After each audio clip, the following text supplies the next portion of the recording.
Good evening.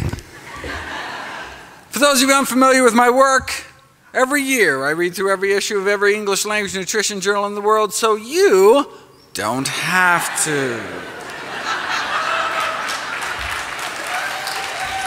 Every year, my talks are brand new because every year the science is brand new. I then compile the most interesting, most groundbreaking, most practical findings to new videos and articles I upload every day to my nonprofit site, nutritionfacts.org.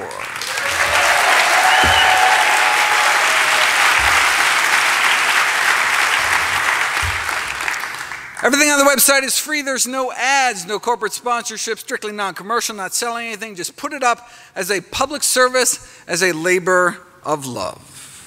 New videos and articles every day on the latest in evidence-based nutrition. In my 2012 review, I explored the role diet may play in preventing, treating, and reversing our deadliest diseases. In 2013, I covered the most common conditions. In 2014, I went through our leading causes of disability. This year, I'd like to address some of our most dreaded diseases, and cancer tops the list in the latest Gallup poll. The #1 cancer killer in the United States of both men and women is lung cancer.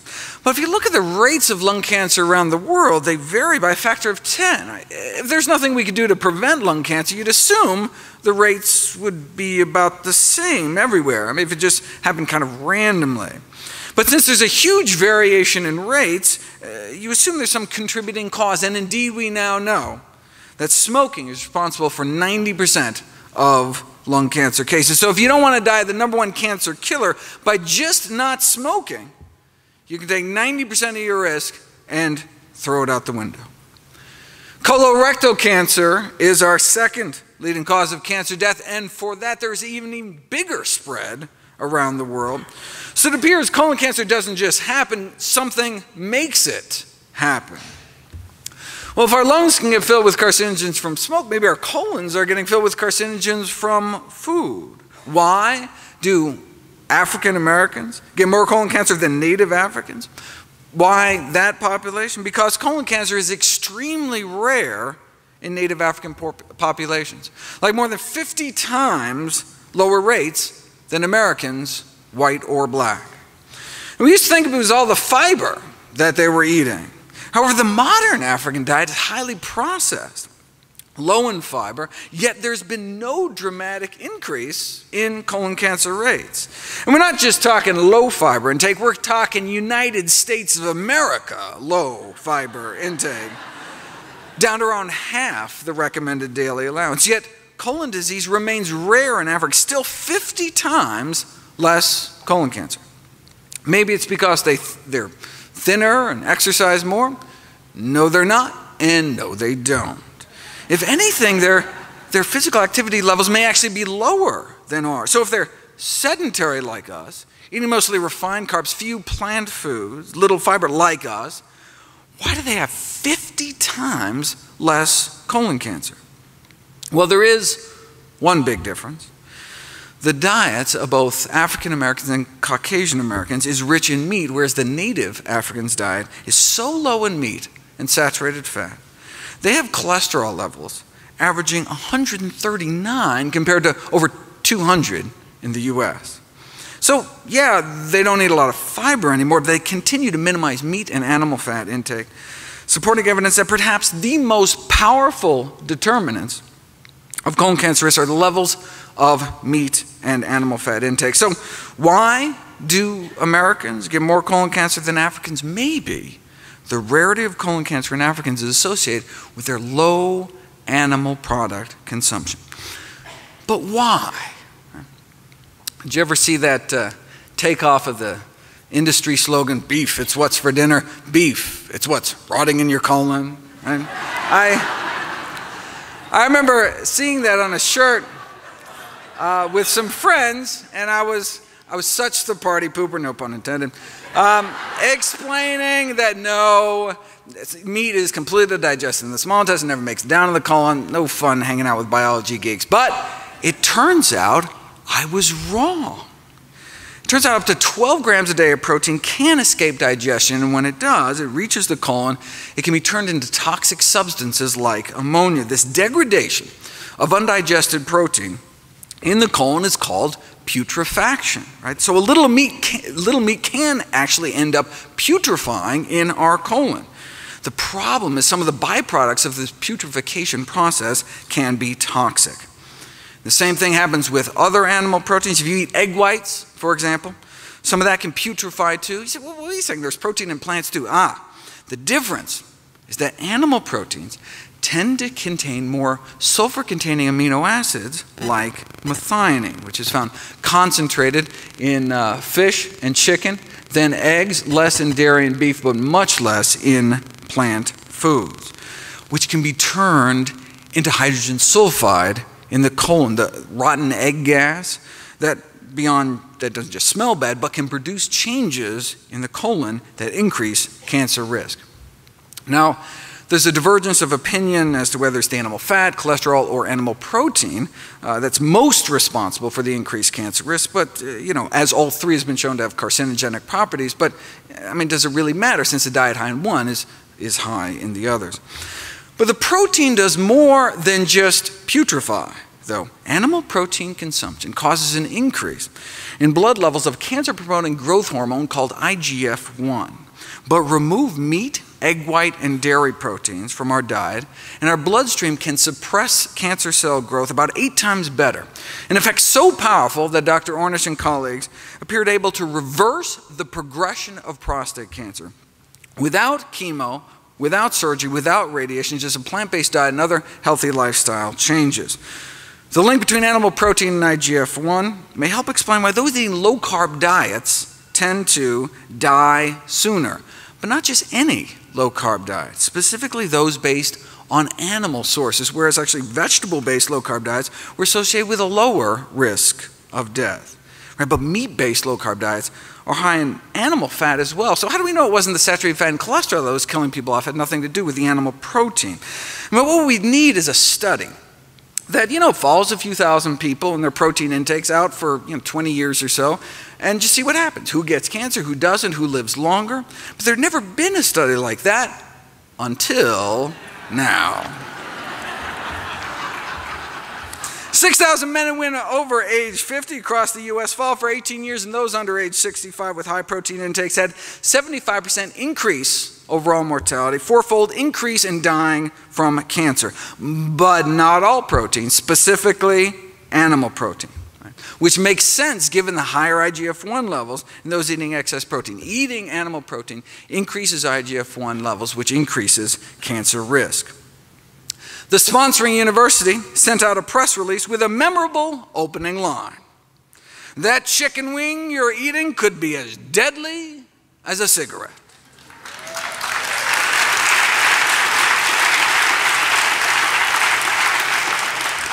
Explaining that eating a diet rich in animal protein during middle age makes you 4 times more likely to die of cancer, a mortality risk factor comparable to smoking. Look, almost everyone's going to have a cancer cell or a precancerous cell in them at some point. The question is, does it progress? And that may depend on what we eat. See, most malignant tumors are covered in IGF-1 receptors, but if we have less IGF-1, the tumor may not progress. And it wasn't just more deaths from cancer. Middle-aged people who eat lots of proteins from animal sources were found to be more susceptible to early death in general. Crucially, the same did not apply to plant proteins like beans. And it wasn't the fat, it was the animal protein that appeared to be the culprit. So what was the response to this revelation that diets high in meat, eggs, and dairy could be as harmful to health as smoking?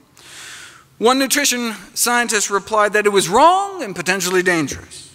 Not the discovery that animal protein may be killing people, but the way they were telling people about it.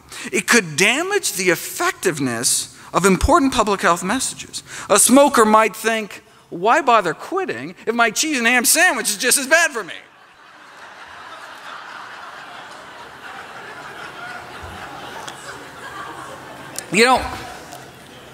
That reminds me of a famous Philip Morris cigarette ad that tried to downplay the risks by saying that you think secondhand smoke is bad, increasing the risk of lung cancer 19%, drinking 1 to 2 glasses of milk every day may be 3 times as bad, 62% increase lung cancer risk, or doubling the risk frequently cooking with oil, or tripling your risk of heart disease eating non-vegetarian, or multiplying your risk 6-fold eating lots of meat and dairy.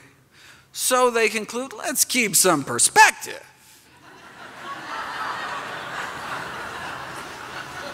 The risk of lung cancer, the risk of secondhand smoke may be well below the risk reported for other everyday activities, so breathe deep, basically. All right?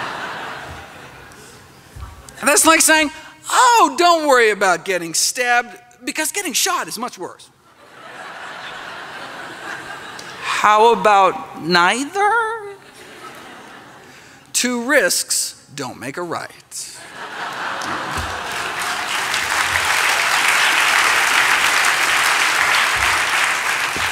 Though you'll note when Philip Morris bought Kraft, they stopped throwing dairy under the bus. So,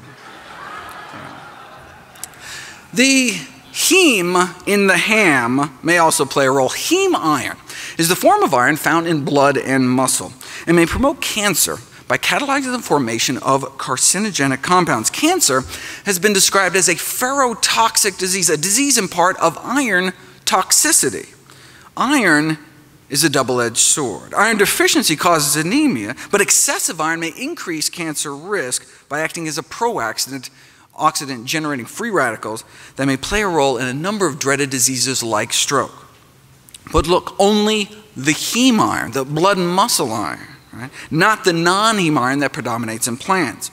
Same with heart disease, only the heme iron. Same with diabetes, only the heme iron. And same with cancer. In fact, you can actually tell how much meat someone is eating by looking at their tumors.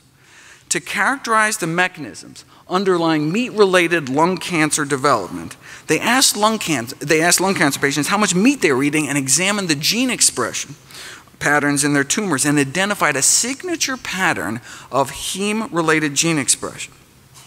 Though they just looked at lung cancer, they expect these meat-related gene expressions changes to occur in other cancers as well. The safest form of iron, then, is non-heme iron, found naturally in abundance in whole grains, beans, split peas, chickpeas, and lentils, dried fruit, nuts, and seeds. How much money can be made on beans, though? So the food industry came up with blood-based crisp bread made out of rye and cattle and pig blood. One of the most concentrated sources of heme iron, about 2/3 more than chicken blood, though. If blood-based crackers don't sound appetizing, they do have cow blood cookies or blood-filled biscuits. The filling does end up dark-colored, chocolate-flavored paste with a very pleasant taste. Dark color because spray-dried pig's blood can have a darkening effect on a food product's color, but the worry is not the color or the taste, it's the heme iron, which because of the potential cancer risk is not considered safe to add to foods for the general population. This reminds me of nitrosamines, a class of potent carcinogens found in cigarette smoke. They are considered so toxic that carcinogens of this strength in any other consumer product destined for human consumption would be banned immediately. And if that were the case, they would have to ban meat. One hot dog has many nitrosamines and nitrosamines as 5 cigarettes. And these carcinogens are also found in fresh, unprocessed meat as well, beef, chicken, pork. But practice meatless Mondays and you can wake up Tuesday morning with nearly all these carcinogens washed out of your system. So toxic, nitrosamines should be banned immediately, but are still allowed for sale in cigarettes and meat because the carcinogens are found there naturally, right? It'd be illegal to add them, but hey, if they're found there, right? Just like the heme iron, not safe enough to expose the general population to, but allowed for sale at the deli counter. The irony is that the iron and the protein are what the industry boasts about, right? Those are supposed to be the redeeming qualities of meat, right? Protein and iron. But sourced from animal foods may do more harm than good. And that's not to mention all the other stuff, like the saturated fat and industrial pollutants and hormones that may play a role in our third leading cancer killer, breast cancer. Steroid hormones are unavoidable in food of animal origin, but cow milk may be of particular concern. The hormones naturally found in even organic cow's milk may have played a role in the studies that found that a relationship between milk and dairy products with human illnesses, not just like teenagers' acne, but prostate, breast, ovarian, and uterine cancers, many chronic diseases plaguing the Western world, as well as male reproductive disorders, from an increased risk of early puberty all the way to endometrial cancer in older women. But hormonal levels in food could be particularly dangerous in the case of vulnerable populations such as young children and pregnant women, in which even a small hormonal intake could mean a large change in metabolism. Look, dairy milk evolved to put a few 100 pounds onto a calf, right? But the consequences of a lifetime of human exposure to growth hormones in milk has not been well studied. Look, we know milk consumption increases IGF-1, which is linked to cancer, and we're milking cows while they're pregnant, leading to particularly high levels of hormones. Although dairy products are an important source of hormones, other products of animal origin must be considered as well. This could explain why women can cut their breast cancer risk more than half by not just being normal weight and limiting alcohol, but also eating mostly foods of plant origin. Now, to help differentiate the effects of diet from other behaviors like smoking, drinking on overall cancer incidence, Adventists were compared to Baptists. Now, both discourage alcohol and tobacco, but Adventists go further, encouraging reduction of meat. In general, the Adventists had less cancer than the Baptists, and within Adventist populations, the vegetarians did even better, and those eating the most plant-based did the best. All edible tissues of animal origin contain estrogen.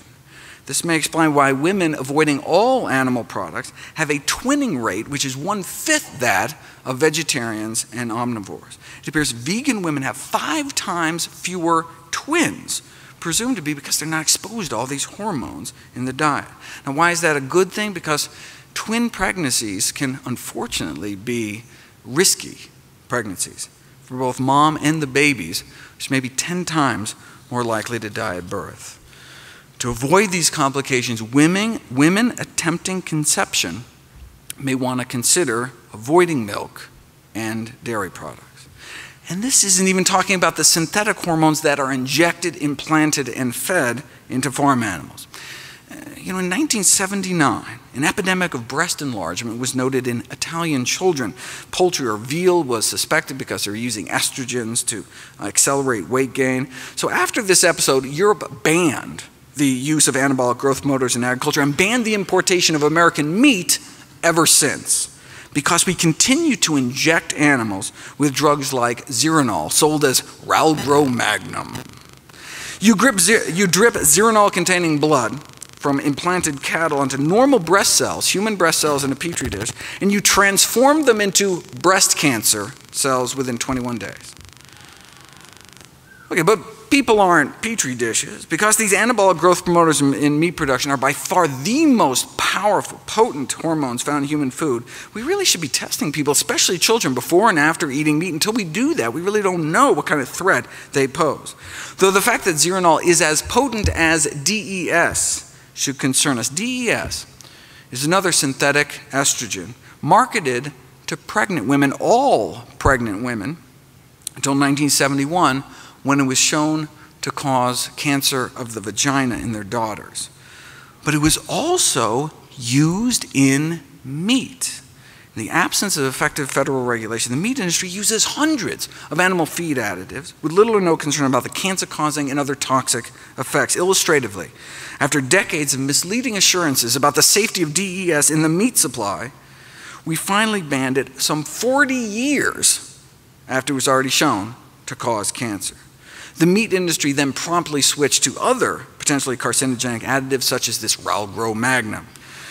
When girls started dying of vaginal cancer, DES-treated meat was subsequently banned in Europe. However, misleading insurances, including the deliberate suppression of residue data, managed to delay a U.S. ban on DES in the meat supply for another 8 years. Where are we today? Virtually the entire U.S. population consumes without any warning, label, or information unknown, unpredictable amounts of hormone residues in meat products over a lifetime.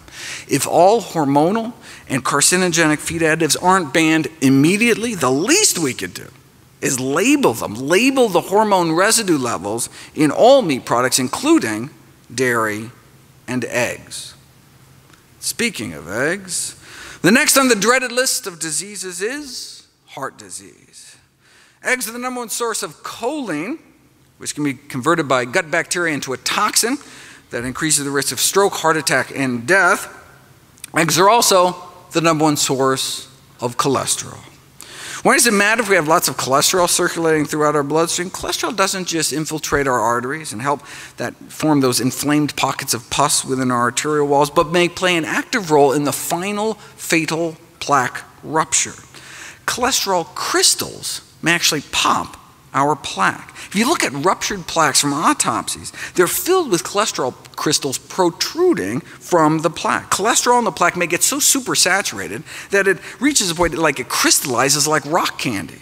And the growing crystals may then burst the plaque open. Here's a cholesterol crystal shooting out the top of a test tube. When you look at the tips of the crystals under a microscope, they are sharp, jagged needles. They placed a thin membrane over the top of the test tube to see if the needles would poke through. And indeed, the sharp tips of the cholesterol needles cut through the membrane. So they showed that as cholesterol crystallizes, the peak volume then increases rapidly, and then sharp tipped crystals can cut through and tear membranes, suggesting there's this crystallization of supersaturated cholesterol in atherosclerotic plaques that can induce those final ruptures. And indeed, that's what you see on autopsy. All patients who died of acute heart attacks had these perforating cholesterol crystals like this, sticking out of their plaques, but no crystals were found perforating the arteries of people with severe atherosclerosis that first died of other kind of non-cardiac causes. This can explain why dramatically lowering cholesterol levels with diet and drugs if necessary can reduce the risk of fatal heart attack by pulling cholesterol out of the artery wall, decreasing the risk of crystallizing these cholesterol needles that can then pop the plaques in our arteries. High cholesterol can also cause what's called fatty liver disease, our next global chronic disease epidemic. Fatty deposits in our liver can trigger inflammation and result in liver cancer, failure, and death. And again, it may be these crystals, cholesterol crystals, triggering the progression of fatty liver into serious hepatitis. We're talking dietary cholesterol, the cholesterol people eat in eggs and other animal products. Strong association between cholesterol intake and hospitalization and death from cirrhosis and liver cancer. And beyond just the crystals, dietary cholesterol may oxidize and directly cause toxic and carcinogenic effects. You know, it was not appreciated until recently that the average cholesterol in the United States, the so-called normal levels, were actually abnormal, accelerating the blockages in our arteries and putting a large fraction of the normal population at risk. Having a normal cholesterol in a society where it's normal to drop dead of a heart attack, not necessarily a good thing. Normal cholesterol levels may be fatal cholesterol levels. In cholesterol lowering, moderation kills. Even if all Americans kept their total cholesterol below the recommended 200, millions would develop coronary artery disease. Strong evidence shows we need to keep our total cholesterol under at least 150 to stem the epidemic. What kind of evidence? Well, in many cultures, coronary disease is practically unheard of when total serum cholesterol under 150. Here in the US, the famous Framingham heart study, few under 150 developed heart disease and none died from it. We cannot continue to have these public and private organizations at the forefront of health leadership recommending to the public a dietary plan that guarantees that millions will perish of the very disease that the guidelines are supposed to prevent. The reason given by health authorities to not tell people the truth, for not advocating what the science shows is best, was that it might frustrate the public. who may have difficulty getting their cholesterol levels that low. Right? But the public's greatest frustration might come from not being informed of the optimal diet for health.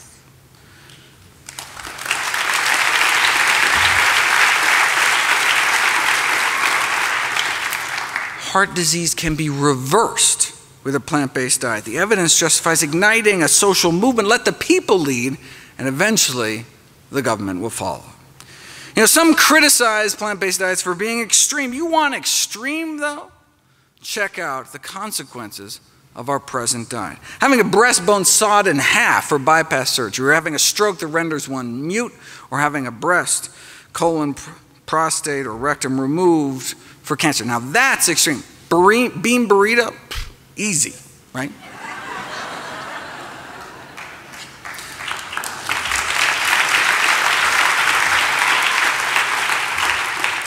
Instead of just bypassing the problem, literally, you can treat the cause. Arrest and reverse heart disease, our #1 killer, with a whole food, plant-based diet.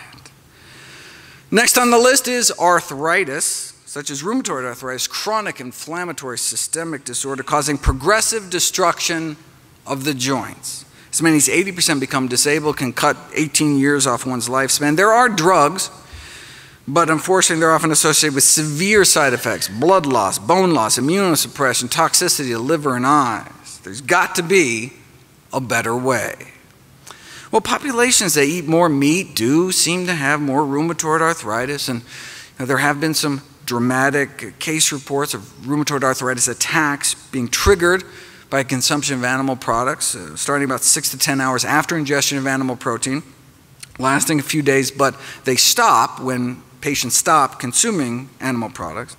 The researchers suggest that immune complexes formed by the body attacking animal proteins may promote autoimmune reactions inside the joints themselves. And indeed, those with rheumatoid arthritis have striking elevations in antibodies to foods like fish, pork, egg whites, dairy proteins, and even some cereals.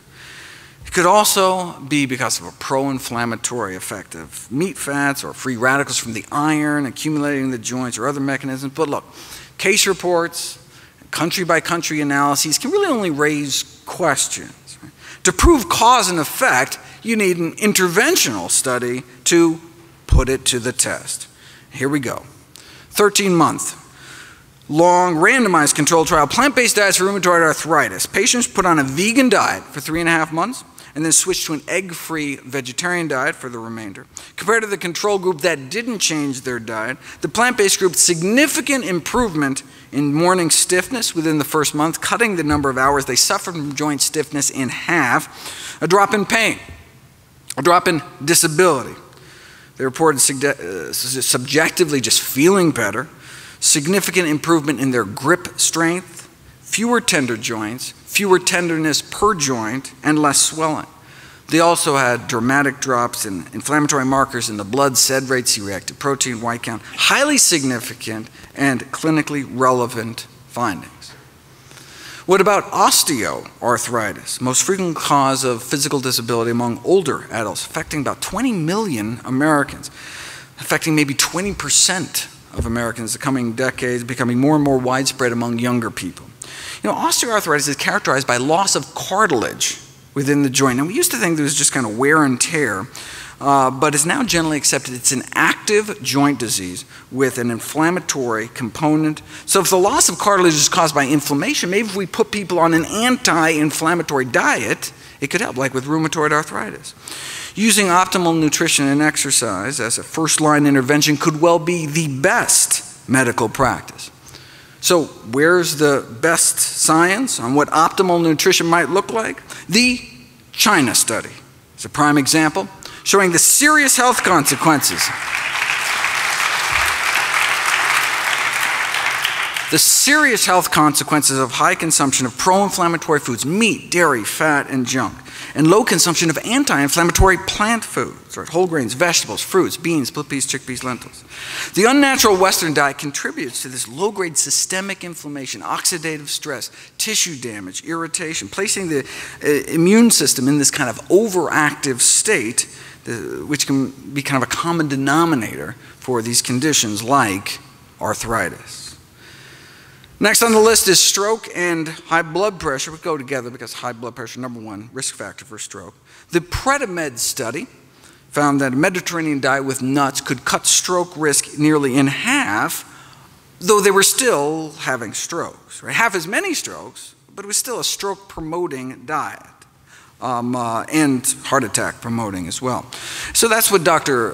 Ornish noted when he wrote in, no significant reduction in the rates of heart attack, death from cardiovascular disease, death from any cause, just that stroke benefit. But hey, I mean, that's something. I mean, Mediterranean diet is certainly better than what most people are consuming, but even better, maybe a diet surrounding whole plant food shown to actually reverse heart disease, not contribute to it. That may be true, the authors of the study reported, but the major problem with Ornish's diet is, it just doesn't taste good, so hardly anyone sticks to it. But it's not true. Ornish got extraordinary adherence in his studies, with no difference in any of the acceptability measures, same enjoyment compared to their regular diet. They even had success in barbecue country, rural North Carolina. See, stricter diets may meet greater acceptance among patients than more modest diets because they may work better.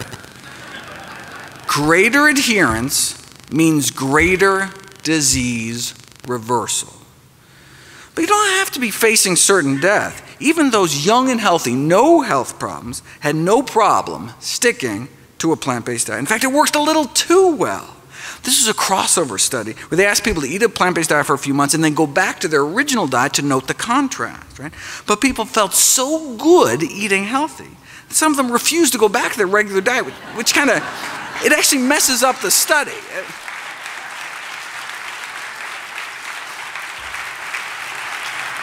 So they were, losing weight with no calorie counting or portion control. They had more energy. Their periods got better, better digestion, better sleep. And many were like, no way, we're not going back, right?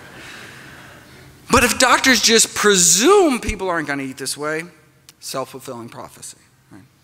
Just like smoking doctors are less likely to tell their patients to stop smoking, and couch potato docs are less likely to counsel exercise or things like fruits and vegetables, we need to role model healthy behavior. This greatly enhances our credibility and effectiveness. Gone are the days of traditional authority when the fat physician, dropping cigarette ash down his gravy-stained vest, could credibly prescribe a change in behavior. One reason why plant-based diets can save so many millions is because the #1 risk factor for death in the world is high blood pressure, laying to waste 9 million people every year. In the United States, killing off more than 1,000 a day, 400,000 Americans dead every year. High blood pressure affects like 78 million Americans. It's 1 in 3 of us, and as we age, our pressures creep higher and higher, such that by age 60, strikes more than half. If it affects most of us when we get older, maybe it's less a disease and more just kind of a natural, inevitable consequence of aging. No. We've known for nearly a century that high blood pressure need not occur. Researchers measured the blood pressure of 1,000 people in rural Kenya who ate a diet centered around whole plant foods, whole grains, beans, vegetables, fruit, dark green leafy vegetables. Now, up until age 40, the blood pressures of the rural Africans about the same as Europeans and Americans, 120s over 80s. But as Westerners age, their pressures creep up, such that by the age 60, the average person is hypertensive, exceeding 140 over 90. What about those eating plant-based? Their pressures improved with age. Not only did they not develop hypertension, their blood pressures actually got better. Now, this whole 140/90 thing is arbitrary. Just like studies show that lower the cholesterol, the better. Really no safe level above 150. Blood pressure studies also support this kind of lower the better approach to blood pressure reduction. Even people starting out with blood pressures under 120/80 appear to benefit from blood pressure reduction. So the ideal blood pressure, the no benefit from reducing it further blood pressure, is actually 110/70. Is it even possible to get blood pressures down to 110/70? It's not just possible, it's normal for those eating healthy enough diets. Over 2 years at a rural Kenyan hospital, 1,800 patients are admitted. How many cases of high blood pressure did they find? 0. Wow, so they must have had low rates of heart disease. No, they had no rates of heart disease. Not low risk, no risk. Not a single case of arteriosclerosis, our #1 killer, was found. Rural China, too. About 110/70 their entire lives. Now, look, Africa, China, vastly different diets, but what they share is the common theme that they're plant-based day to day, with meat only eaten kind of on special occasions. Now, why do we think it's the plant-based nature of their diet that was so protective?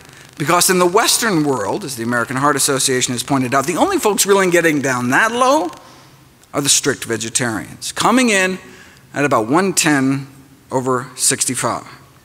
So, does the American Heart Association recommend a strict vegetarian diet? No, they recommend the DASH diet. The DASH diet has been described as a lacto-vegetarian diet, but it's not. It emphasizes fruits and vegetables and low-fat dairy, but just a reduction in meat.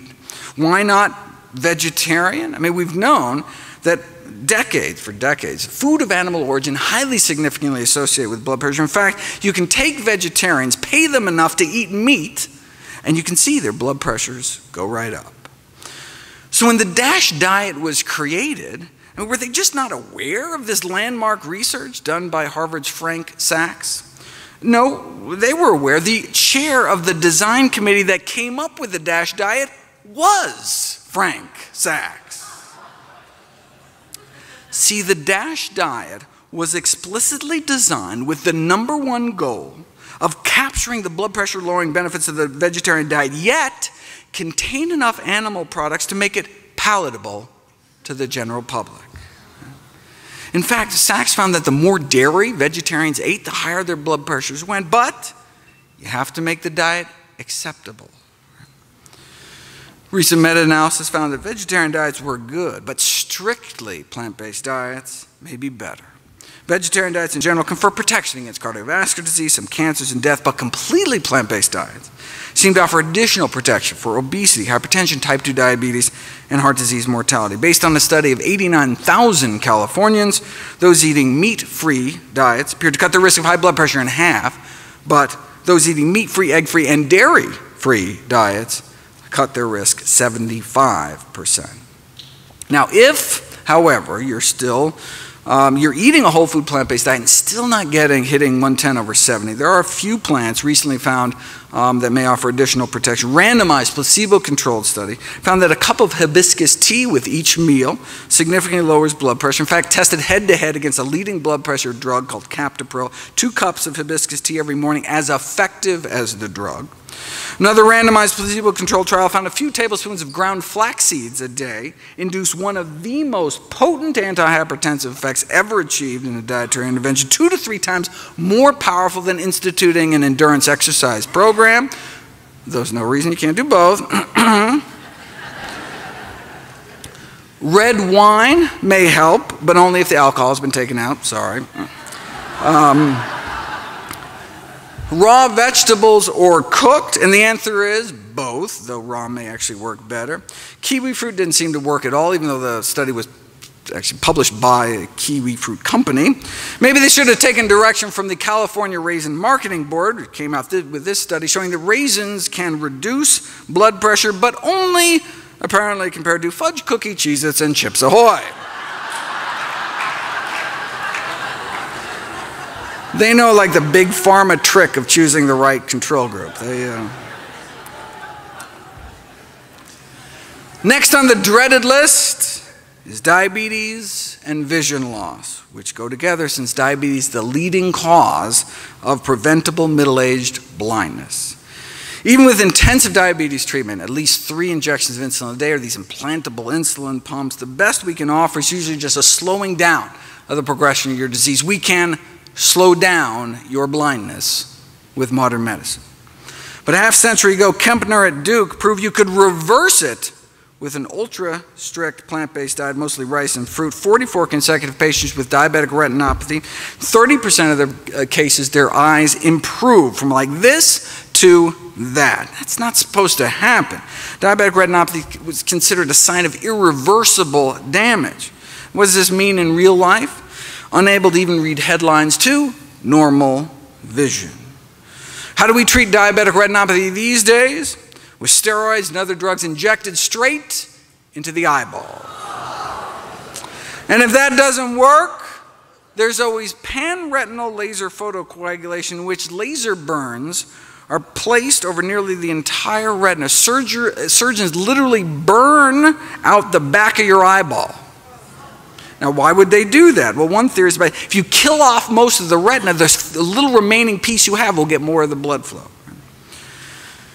Now, when I see this, along with Kempner's work, I can't help but feeling like history's been reversed. Like, yeah, can you believe 50 years ago we had that barbaric burn out your socket surgery, but now, thankfully, we know that through dietary interventions alone, we can sometimes reverse the blindness, right? But instead of learning, medicine seems to have forgotten. The most efficient way to avoid diabetic complications is to simply eliminate the diabetes in the first place, which is often feasible with a healthy enough diet. Plant-based diet beat out the conventional American Diabetes Association diet in a head-to-head randomized controlled clinical trial without restricting portions, no calorie or carb counting. A review of all such studies found that those following plant-based diets experience better improvements compared to those diets that include animal products. But this is nothing new. The successful treatment of type 2 diabetes with a plant-based diet was demonstrated back in the 1930s, showing that a diet centered around vegetables, fruits, whole grains, and beans, more effective in controlling diabetes than any other diet. Randomized controlled trial. After 5 years, no big change in the control group, but the plant-based group, insulin needs were cut in half, and a quarter ended up off of insulin altogether. Now, this was a low-calorie diet, though, so maybe their diabetes just got better because they lost weight. To tease that out, what we would need is a study where they switch people to a healthy diet but force them to eat so much food that they'd actually maintain their weight. Then we could see if a plant-based diet had benefits independent of all the weight loss. We'd have to wait another 44 years, but here it is. Subjects were weighed every day, and they started losing weight. They were made to eat more food. In fact, so much food, some of the participants had trouble eating but eventually they adapted, and so no significant alterations in body weight despite restricting meat, dairy, eggs, and junk. Okay, so with zero weight loss, did plant-based diets still help? Here's the before and after insulin requirements of the 20 people that put on the diet. So the number of units of insulin they had to inject themselves before and after going plant-based. Overall, insulin requirements were cut about 60%, and half were able to get off insulin altogether, despite no change in weight. Now, how many years did this take? Was it 5 years like the other study? No, 16 days.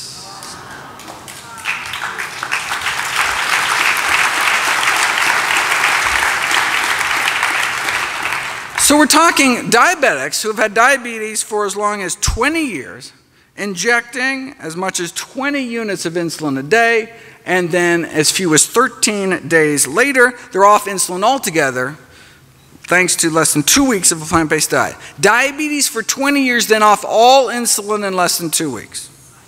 Here's patient 15, 32 units of insulin on the control diet, and then 18 days later on none. Lower blood sugars on 32 units less insulin. That's the power of plants.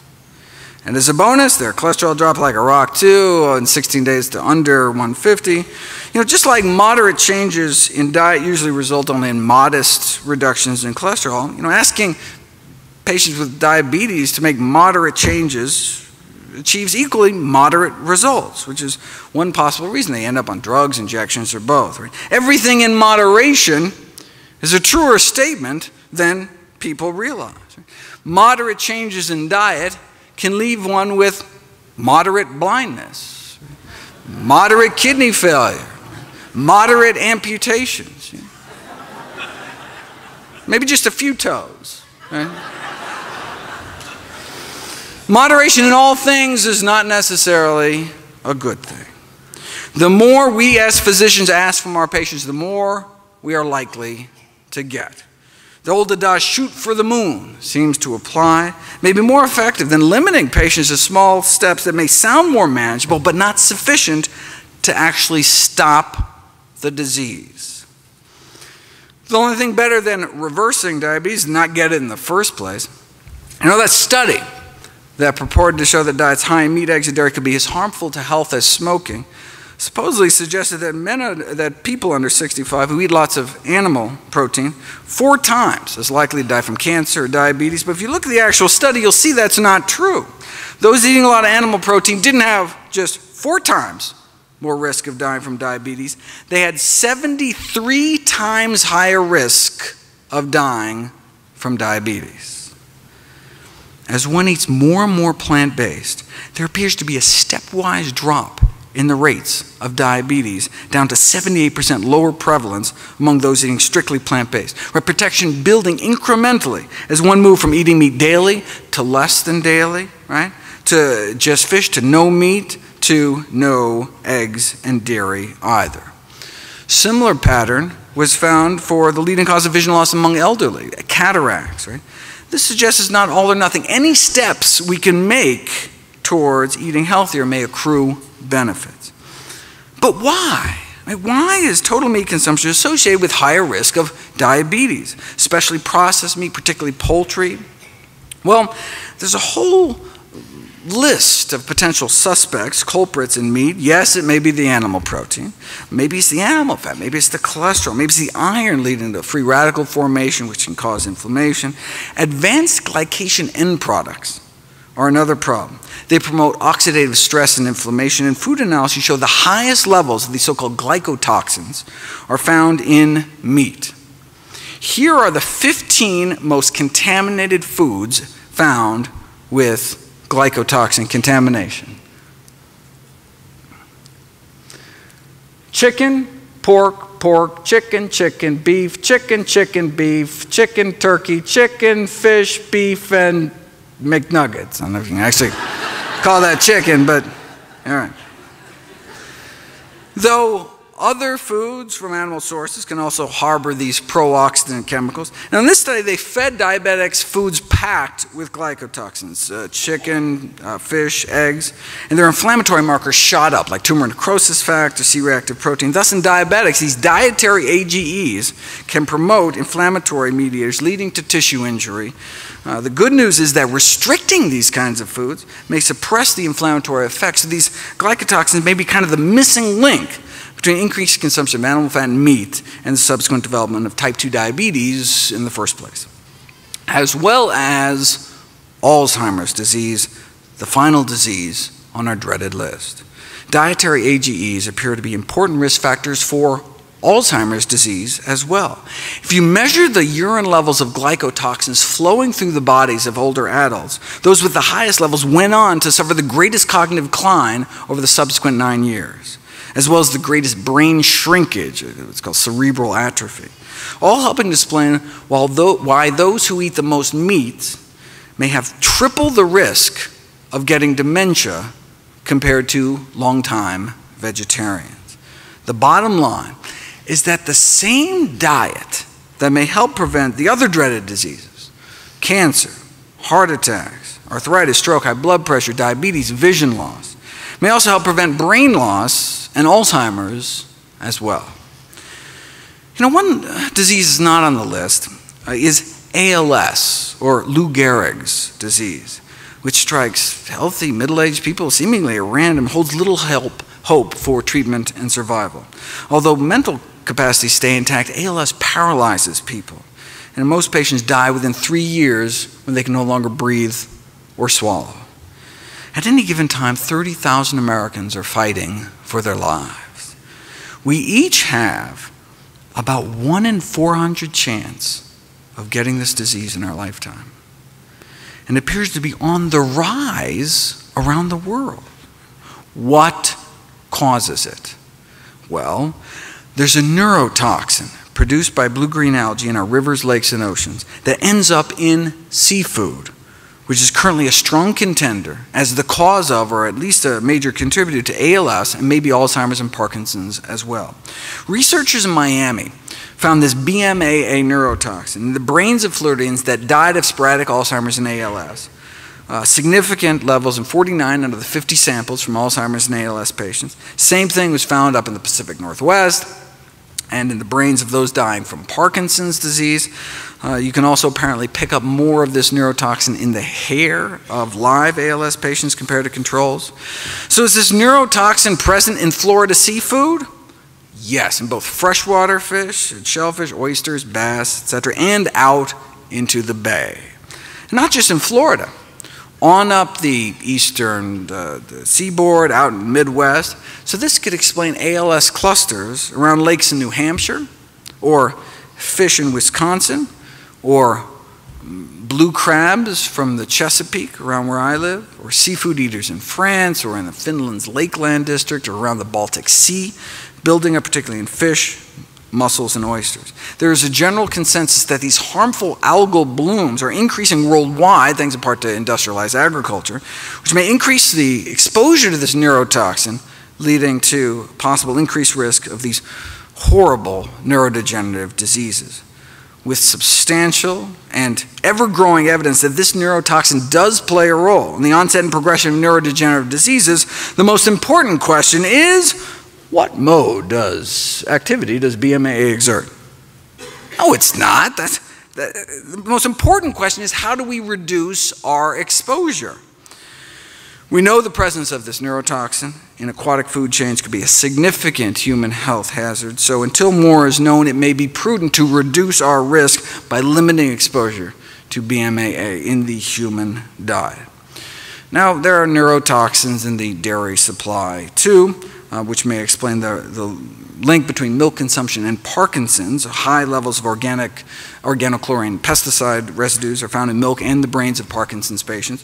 And other pollutants like tetrahydroisoquinoline, which is actually what scientists use to try to induce the disease in primates found in the milk supply, particularly cheese. So maybe the dairy industry should do these toxin screenings of milk. Good luck with that.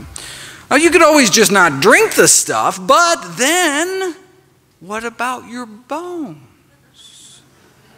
That's a marketing ploy. If you look at the science, milk does not appear to protect against hip fracture risk, whether drinking during the adult years or drinking during one's teen years. If anything, milk consumption was associated with a borderline increase in fracture risk in men.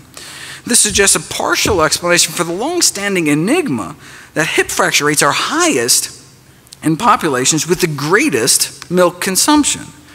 This enigma irked a Swedish research team puzzled by studies again and again had shown a tendency for higher risk of fracture with higher milk consumption.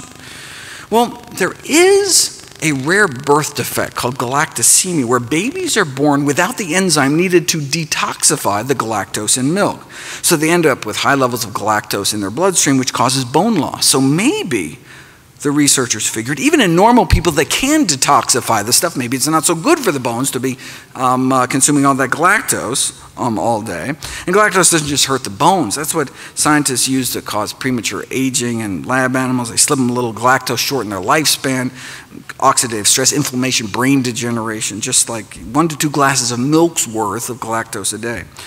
Well, we're not rats though, but given the high amount of galactose in milk, recommendations to increase milk intake for the prevention of fracture could be a conceivable contradiction. So they decided to put it to the test, looking at milk intake and mortality as well as fracture risk to test the theory. 100,000 men and women followed for up to 20 years, and milk drinking women had higher rates of death more heart disease, significantly more cancer for each daily glass of milk. 3 glasses a day was associated with nearly twice the risk of death. They also had significantly more bone and hip fractures too. More milk, more fractures. Milk drinking men also had higher rates of death. For some reason, you never see any of this in any of the milk ads. I don't know. Okay, so where does this leave us? What are the common threads? If you look at 4 of the major dietary quality scoring systems, which have all been associated with extending lifespan, less heart disease, less cancer, they all share only 4 things in common. What are those 4 things? More fruit, more vegetables, more whole grains, more nuts and beans. They're all built around a common core of diets rich in plant foods, where the opposite food patterns, Western diet, higher risk. So we need to optimize the food environment to support whole grains, vegetables, fruit, and plant-based sources of protein. Taking the diet quality indexes to the logical conclusion, the most plant-based diet comes out the most healthy diet. But again, it doesn't have to be all or nothing. I mean, we now have evidence that simple advice to increase the consumption of plant foods and decrease the consumption of animal foods actually has a survival advantage.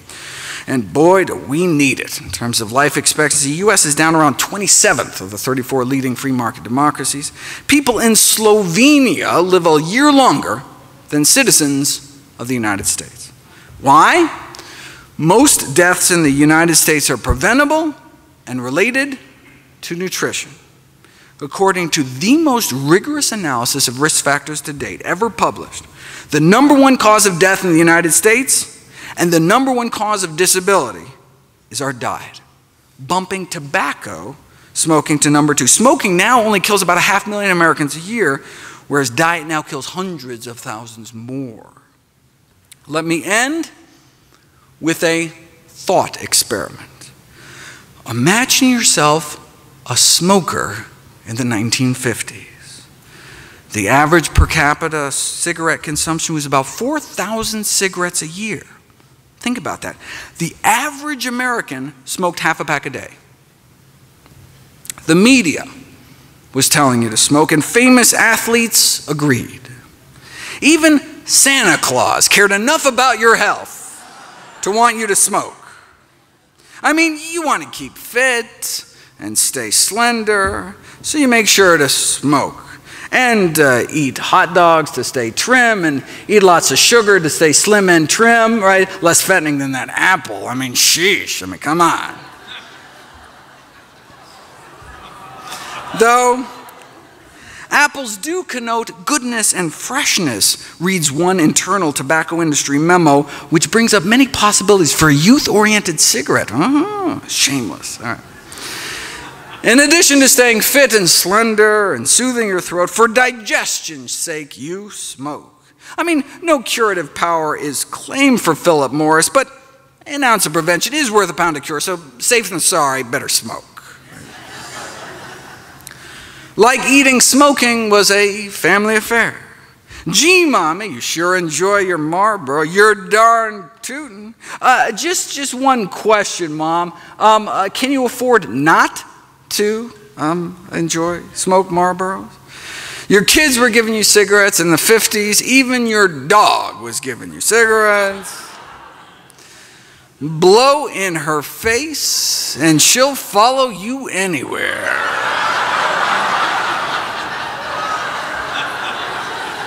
After all, they're so round, no woman ever says no to Winchester. They're so round, so fully packed.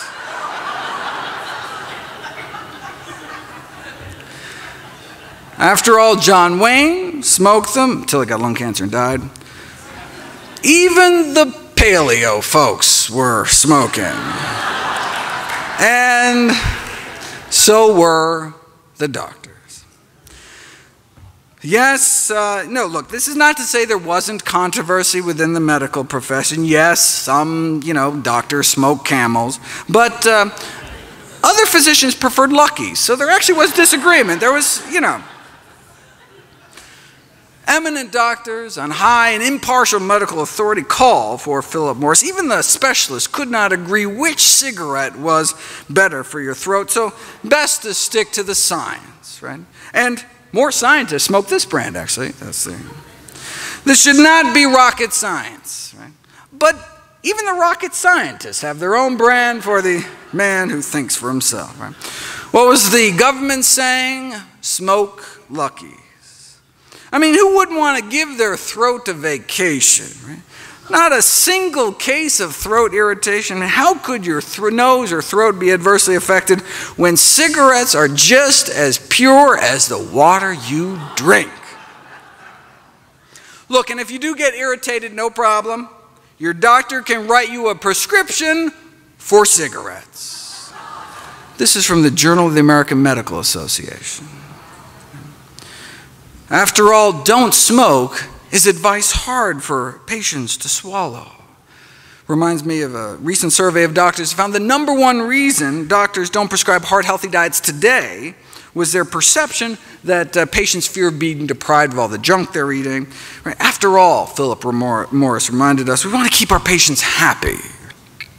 To make a radical change in habit would do harm. You're a doctor, you don't harm your patients. The tobacco industry gave these medical journals big money to run ads like these. Not a problem, though Philip Morris claims come from completely reliable sources based on studies by recognized authorities, published in leading medical journals, even kindly offering to sell free packs of cigarettes to doctors so they can test them out themselves. So see you at the next AMA convention in the Smokers Lounge. What did the American Medical Association have to say for itself? Well, like most other medical journals, they accepted tobacco ads. They have yet to see an autopsy, the official editorial board said, with a single lesion with a Marlboro lesion on it, right, label on it. So when mainstream medicine is saying smoking on balance may be beneficial for you, when the American Medical Association is saying that, then where could you turn back then if you just wanted the facts? What's the new data advanced by science? She was too tired for fun, and then she smoked a Camel. Babe Ruth spoke of proof positive medical science, that is, when he still could speak before he died of throat cancer. Now, some of the science did leak out, causing a dip from about 11 cigarettes a day per person down to about 10. But those that got scared could always choose the cigarettes that take the fear out of smoking, right? Or even better, choose the cigarette that gives you the greatest health protection. Now, if by some miracle there was a smokingfacts.org website back then that could deliver the science directly, bypassing commercially corruptible institutional filters, you would have become aware of studies like this. An Adventist study in California in 1958 that showed that non-smokers may have at least 90% less lung cancer. But this wasn't the first. When famed surgeon Michael DeBakey was asked why his studies published back in the 30s linking smoking and lung cancer were ignored, he had to remind people what it was like back then. We were a smoking society. It was in the movies. Medical meetings were one big haze of smoke. It's like debates over cigarettes and lung cancer in Congress taking place in smoke-filled rooms, right? It makes me wonder what they serve at the Dietary Guidelines Committee breakfast buffets to this day, right? A famous statistician by the name of Ronald Fisher railed against what he called propaganda to convince the public that cigarette smoking was dangerous. He made invaluable contributions to the field, but his analysis of lung cancer and smoking was flawed by an unwillingness to examine the entire body of data available. Now, his smokescreen may have been because he was a paid consultant to the tobacco industry, all right, but also because he himself was a smoker, right? Part of his resistance may have been to the association, may have been because of his own fondness for smoking, which makes me wonder about some of the favorite foods that nutrition researchers may have of this day, right?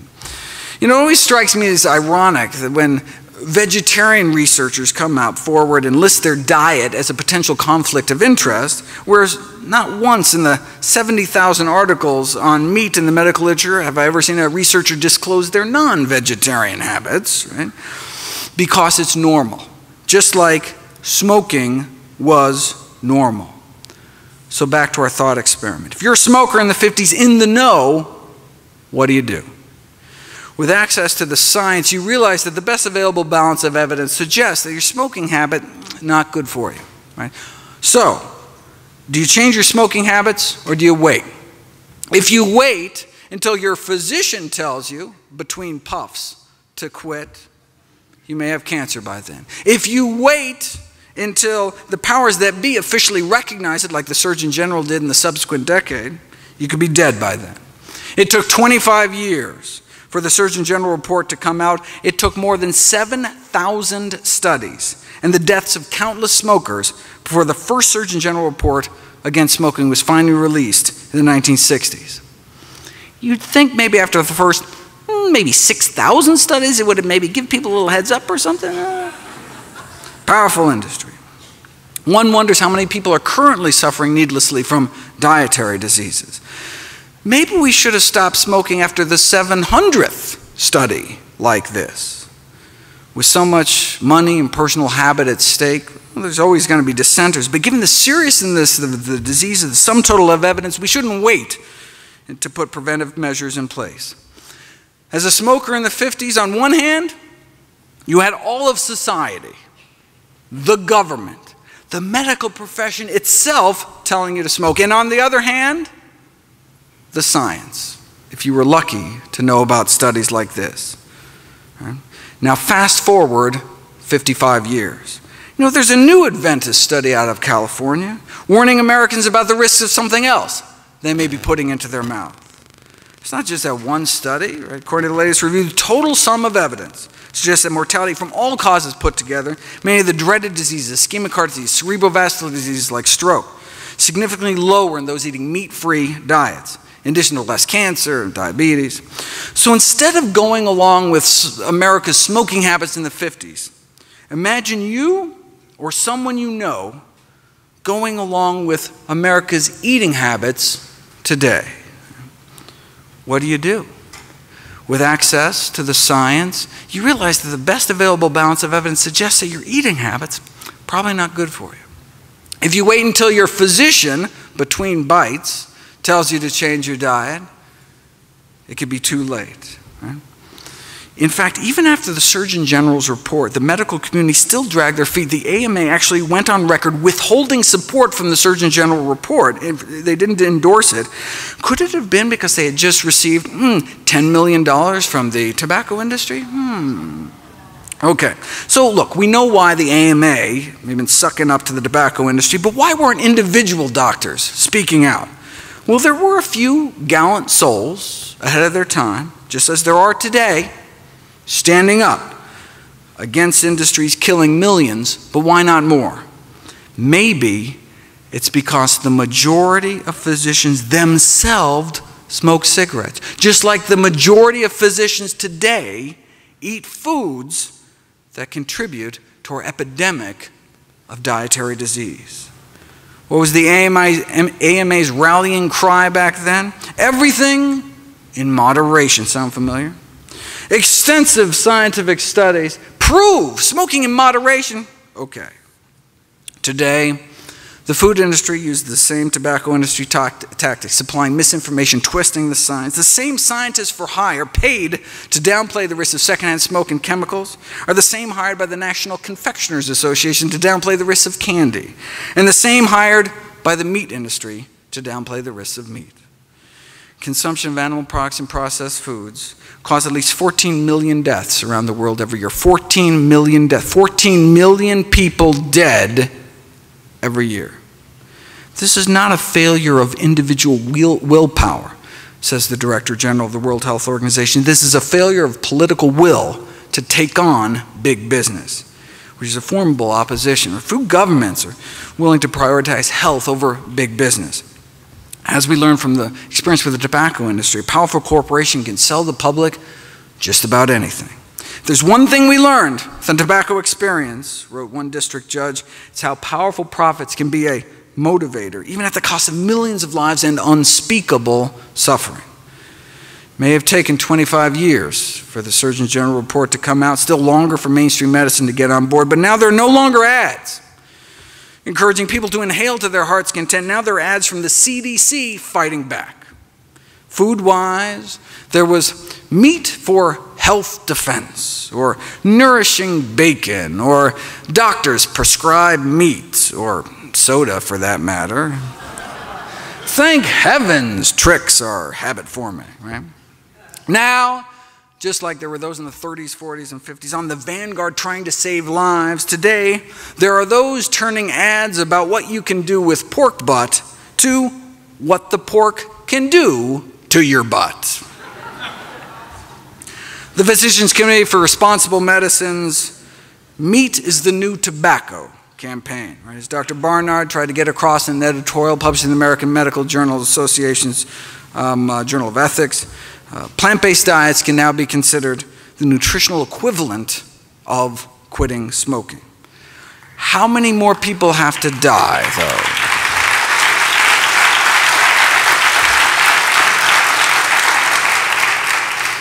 How many more people have to die before the CDC encourages people not to wait until open heart surgery to start eating healthy as well?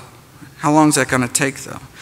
Just like we don't have to wait until our doctors quit smoking to quit ourselves, we don't have to wait until our doctor takes a nutrition class or cleans up their own diet before changing our own eating habits. Look, it's not your doctor's fault, right? Writes a group of prominent physicians. There is a severe deficiency of nutrition education at all levels of medical training, right? We just never taught it, right? We know a whole food, plant-based diet has been proven to reverse our #1 killer, protect against type 2 diabetes and cancer. So how has this knowledge affected medical education? It hasn't. Despite the neglect of nutrition and medical education, the public considers physicians to be trusted sources. But if doctors don't know what they're talking about, they could be contributing to diet-related diseases. To stem the surging tide of chronic illness, physicians need to become part of the solution, but we don't have to wait for that to happen. No longer do patients have to be so patient. Doctors no longer hold a professional monopoly on health information. It's been a democratization of knowledge, right? And so until the system changes, we have to take responsibility for our own health and for our family's health. Right? We can't wait for society to catch up to the science because it's a matter of life and death. In 2015, Dr. Kim Williams became president of the American College of Cardiology. He was asked why he follows his own advice to eat a plant-based diet. He said, "I don't mind dying," Dr. Williams replied. "I just don't want it to be my fault." Thank you.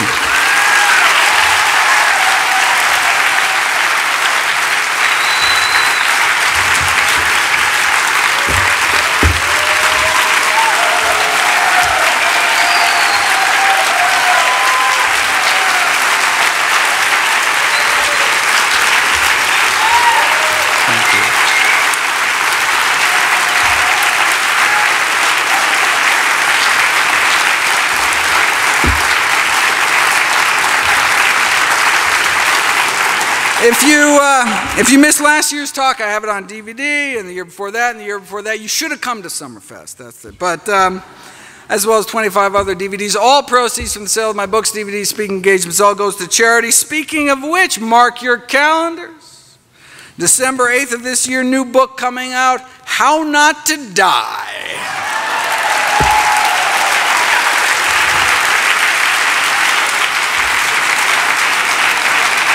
December 8th, very excited about not only a compilation of all my work with all the science, thousands of citations, but also a practical guide. I go through my kind of daily dozen checklist of all the things. I try to include my own diet, how much greens to eat, how much beans to eat, how much exercise, how much sleep. I'm working on it for over a year. Can't wait for everyone to read it. And in the meantime, all my work is available free at nutritionfacts.org. Thanks again. I want to say something. We are so fortunate to have Dr. Greger with us. I don't think there's anyone else on the planet that could do what you do. Thank you so much. And we are honored for you to debut this with us every year. Thank you so much.